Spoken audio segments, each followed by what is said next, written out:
और उन्होंने अपने अपने अनुभवों के आधार पर आपको ये कथा सुनाई होंगी।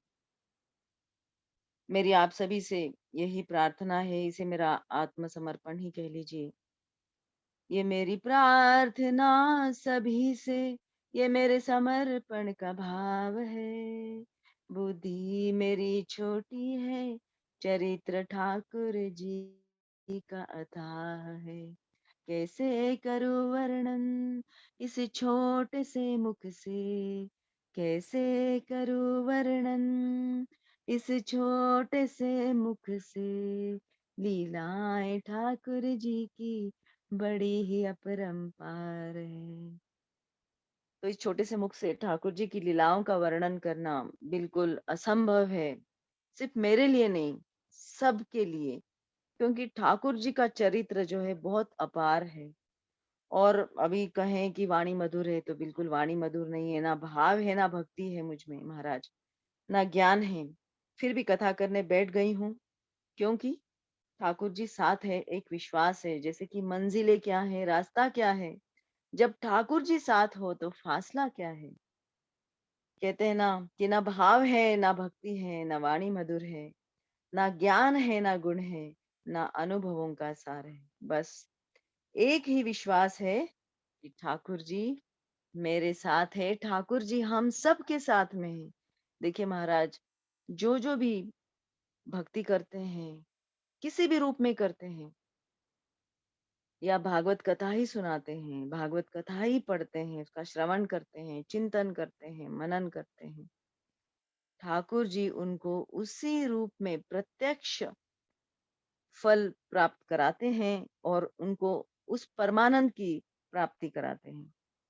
तो बड़े बड़े संत कहते हैं, ज्ञानी जन कहते हैं कि जैसा संग वैसा रंग। इसलिए हमेशा हम यही कहते हैं कि माता पिता अपने बच्चों का संग देखते हैं कि भाई हमारा बच्चा किस संग में है। अगर वो अच्छी संगत में होगा तो अच्छे ही कार्य करेगा, अगर वो गलत संगत में होगा तो अच्छा रहते हुए भी कुछ समय के लिए वो अच्छे कार्य कर सकता है, लेकिन उसके साथ में जो उसके अंग संग में रहने वाले साथी हैं, उनके अवगुणों को देखकर वो भी उन्हीं की तरह उनमें अपने अपने अंदर उन्हीं गुणों को वो समावेश करता चला जाएगा, और उसको पता भी नहीं चलेगा कि वो कब से गलत कार्य करने लग गया है। तो इसलिए महाराज कहते हैं ना कि जैसा संग वैसा रंग, और भले का संग हो तो सब कुछ भला ही भला होता है। तो हमारे साथ कौन है? हमारे साथ तो साक्षात ठाकुर जी हैं। परम पिता परमेश्वर हमारे साथ है, सर्वशक्तिमान हमारे साथ है। तो जब वो साथ होंगे तो हमारी वाणी में भी मधुरता आ सकती है, भक्ति भाव भी आ सकता है, और ज्ञान गुण और अनुभव का तो सागर ही आ जाए।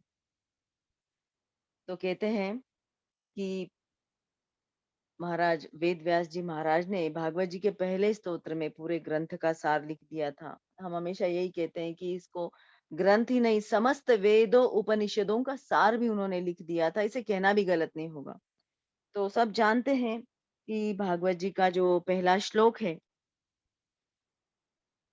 सच्चिदानंद रूपाय विश्वोत्पत्त्यादि हेतवे तापत्रय विनाशाय श्रीकृष्णाय वयं नुमः। श्रीकृष्णाय वयं नुमः। तो सच्चिदानंद रूपाय, शास्त्रों में ठाकुर जी के 3 स्वरूप है। हम सब जो जूम ऐप के जरिए यहाँ पे जुड़े हैं, इस गुरुकुल में जुड़े हैं, तो सभी ये जान चुके हैं कि सच्चिदानंद रूपाय, जिसको शास्त्रों में ठाकुर जी के 3 स्वरूप बताए गए हैं, सत्य, चित्त और आनंद। तो ऐसा कौन है, ऐसा क्या है जो सत्य है? तो हम सत्य की परिभाषा पूछते हैं अभी कि सत्य क्या है? बताइए सत्य क्या है? तो हम कहेंगे सत्य यानी सच, जिसको झूठ में नहीं बदल सकते, क्योंकि एक झूठ अगर बोलेंगे तो उसके लिए 10 झूठ बोलने पड़ेंगे, और 10 झूठ भी ऐसे कि वो समय के हिसाब से, व्यक्ति के हिसाब से, उस स्थल के हिसाब से हमको झूठ पर झूठ बोलने पड़ते हैं। तो महाराज, ऐसा क्या है जो कभी बदलता नहीं? हमारे शरीर बदलते रहते हैं, मन बदलता रहता है, एक एक क्षण में हमारा मन बदलता है, हमारे विचार बदलते हैं, लेकिन ऐसा क्या है जो बदलता नहीं है? तो सब जानते हैं कि वो भगवान है जो कभी बदलते नहीं है। तो हमको किसका संग करना चाहिए जो कभी बदलता नहीं है? क्योंकि हमने देखा है बचपन से हमारा हमेशा आधार बदला है। जैसे जब छोटे बच्चे होते हैं तो माँ का आधार होता है, जब बड़े होते हैं तो पढ़ाई लिखाई और विद्या का आधार होता है, जब पढ़ लिख जाते हैं तो हम कमाई करने लग जाते हैं तो धन का आधार लेते हैं। तो हमारा जीने का जो आधार है वो बदलता रहता है। लेकिन कौन है ऐसे कि जब हम छोटे थे या जब बड़े हुए और अभी जवान हैं या पिछले जन्म में भी थे, तब भी वो हमारे साथ थे, अभी भी हम हैं तो हमारे साथ हैं, और अगले जन्म में भी जब हम होंगे तब भी वो हमारे साथ होंगे, और अभी हम नहीं भी रहेंगे तब भी वो हमेशा रहते हैं। तो वो कौन है? तो वो भगवान है। तो कहते हैं ना कि भगवान को हमेशा अपने साथ रखना है। हम तो दुनिया में क्या करते हैं, जब खुशी मिलती है, सुख मिलता है, तो सुख के सहारे ही अपनी जिंदगी बिताना शुरू कर देते हैं। आजकल की दुनिया में सभी कंफर्ट जोन, यानी कि सुविधाजनक जो क्षेत्र है, उसी पर आजकल सभी आधारित हैं। थोड़ा भी दुख हुआ तो बर्दाश्त नहीं कर सकते हैं, तरह तरह की बीमारियां उनको घेर लेती हैं। लेकिन एक ही दवाई है कि हमेशा भगवान को साथ रखिए। चाहे आप संसार में हो, चाहे आप पढ़ाई कर रहे हो, चाहे आप कॉलेज में पढ़ रहे हो, चाहे आप नौकरी कर रहे हो, चाहे व्यवहार कर रहे, व्यापार कर रहे हो, चाहे गृहस्थ में हो, आप जो भी हो, जैसे भी हो। देखिए बचपन में बच्चों को माँ बाप क्या सिखाते हैं? माता पिता सिखाते हैं कि जब कोई बड़ा आता है तो उनको नमस्कार करो। जब मंदिर में जाते हैं या घर में जब कोई पूजा अर्चना करते हैं तब क्या करते हैं? तब उनको कहते हैं कि हाथ जोड़ो, हाथ जोड़कर इनको वंदन करो, ये भगवान है ना? तो उस समय ही बचपन में ही माता पिता अपने बच्चों को भगवान का परिचय देते हैं, है ना? और हम उसी को लेते हुए व्यवहार में इतने हम व्यस्त हो जाते हैं कि हम भगवान को भूल जाते हैं। तो भगवान को हमेशा याद रखिए। कहते हैं ना, हाँ, कि जब दुख आता है तब हम भगवान को याद करते हैं, और सुख में कोई नहीं याद करता है।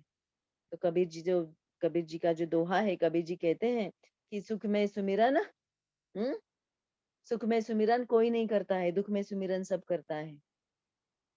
हम्म, दुख में जो सुमिरन करे, जो दुख में सुमिरन करता है, तो भगवान तो अभी कहेंगे कि भाई जब तुम दुख में सुमिरन करते हो तो मैं तब, जब तुमको दुख मिलता है मैं तभी आऊं, है ना? तो मैं तो तुम्हारे लिए बैठा हूँ कि जब तुमको दुख हो तो मैं तुम्हारे पास आऊं, और जब तुमको सुख हो तो तुम मुझे भूल जाओ, है ना? लेकिन नहीं, फिर भी वो हमारा साथ देते हैं। हम्म, दुख में सुमिरन सब करे, सुख में करे ना कोई, जो सुख में सुमिरन करे तो दुख काहे को होए। फिर भी भगवान हमारा साथ देते हैं। क्यों? क्योंकि वो करुणामयी है, वो दया के सागर है, वो क्षमा के सागर है। तो हम उन्हीं भगवान का, उनकी ही याद में हम इस भागवत कथा को सुनेंगे। अभी अपना समय ना लेते हुए ध्रुव चरित्र की कथा हम शुरू करते हैं। तो आइए महाराज, अब ठाकुर जी का ध्यान करते हैं ब्रह्मा जी। तो ब्रह्मा जी अपने दाहिने हिस्से से वो एक पुरुष की रचना करते हैं। उस पुरुष का नाम है मनु, और बाएं हिस्से से स्त्री की रचना करते हैं जिनका नाम है शत्रुपा। तब शत्रुपा नाम की स्त्री और मनु इन दोनों से कहते हैं कि भई जाकर आप संसार को आगे बढ़ाओ। तो उनसे 2 पुत्र और 3 पुत्रियाँ होती हैं। अब पुत्रियों का नाम होता है एक तो देहुति, दूसरी पुत्री का नाम होता है प्रस्तुति और तीसरी का होता है आहुति। और 2 पुत्र होते हैं, उनका नाम उत्तानपाद और प्रियव्रत होता है। अब यहाँ पे है कि विदुर जी जब श्री मतलब मैत्रेय मुनि जी जब कहते हैं कि विदुर जी स्वयंभू मनु और शत्रुपा के प्रियव्रत और उत्तानपाद नामक के 2 पुत्र हैं। अब उत्तान का क्या है मतलब है? उत्तान को क्या कहा जाता है? बहुत ही श्रेष्ठता के इससे उनका एक श्लोक है। उत्तानः उत्कृष्टयुक्तः पादः उत्तानः उत्कृष्टयुक्तः पादः सन्ततिः ध्रुवो सस्य यस्य सः उत्तानपादः उत्तानः उत्कृष्टः युक्तः पादः सन्ततिः ध्रुवो यस्य सः उत्तानपादः।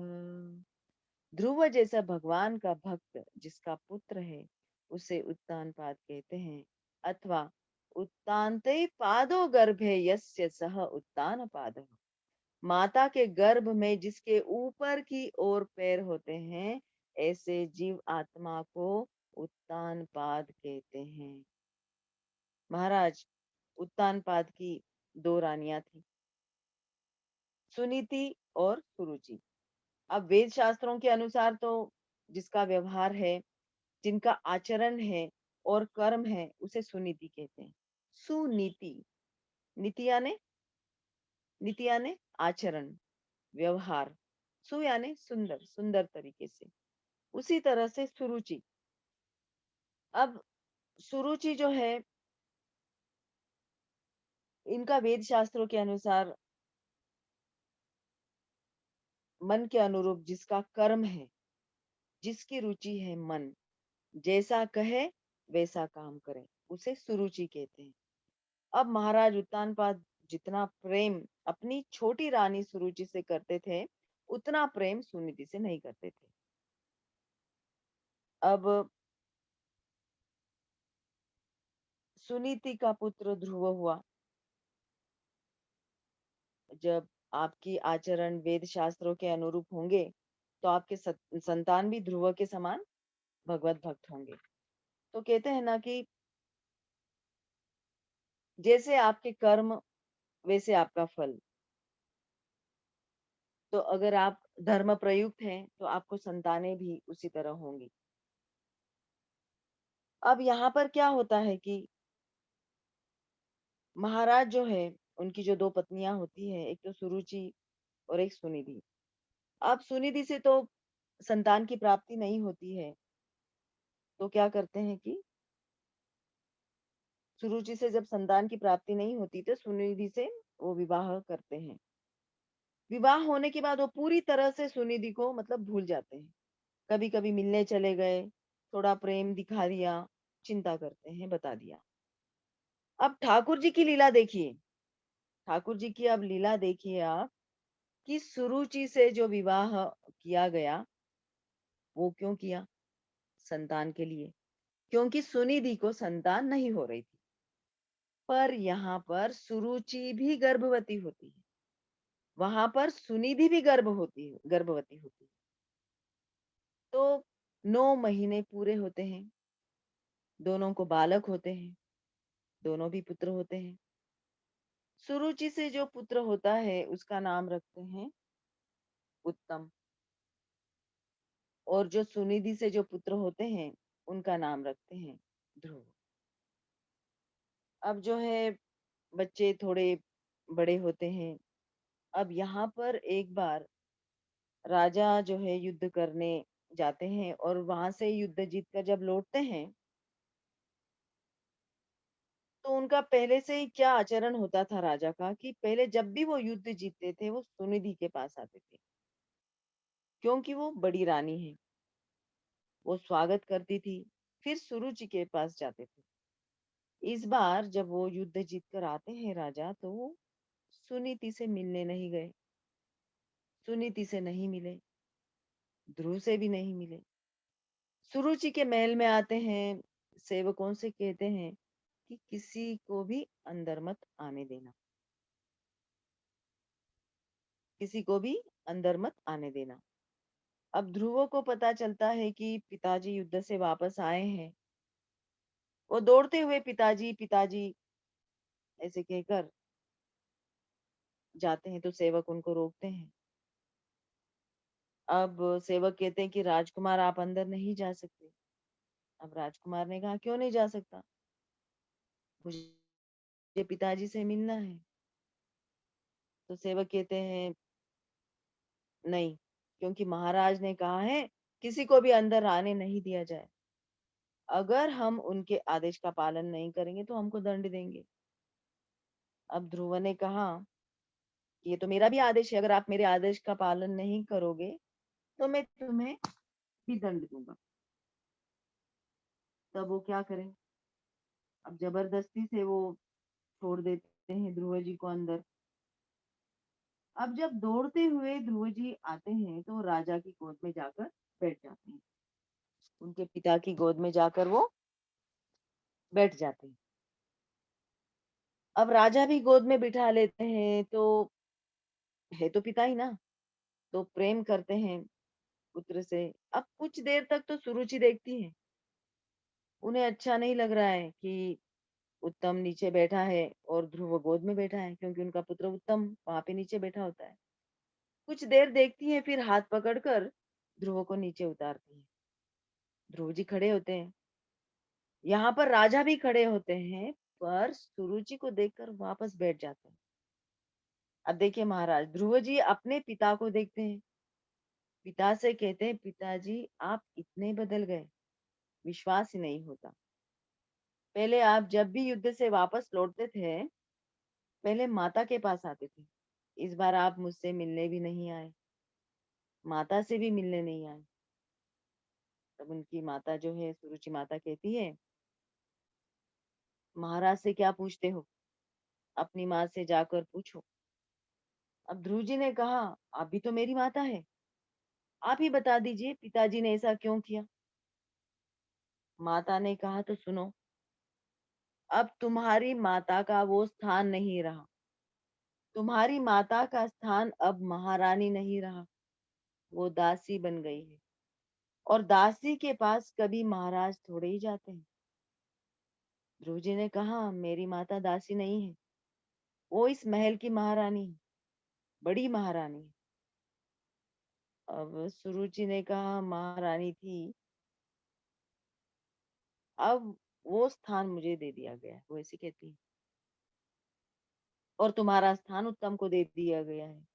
अब ध्रुव जी ने कहा उत्तम को जितना मिले उतनी खुशी भी मुझे मिलनी होगी ना, पर बस मुझे तो है ना पिताजी की गोद में बैठना है, मुझे उनकी गोद में बैठना है। अब सुरुचि ने कहा पिताजी की गोद में जाकर बैठना है तो जाकर भगवान विष्णु से कहो।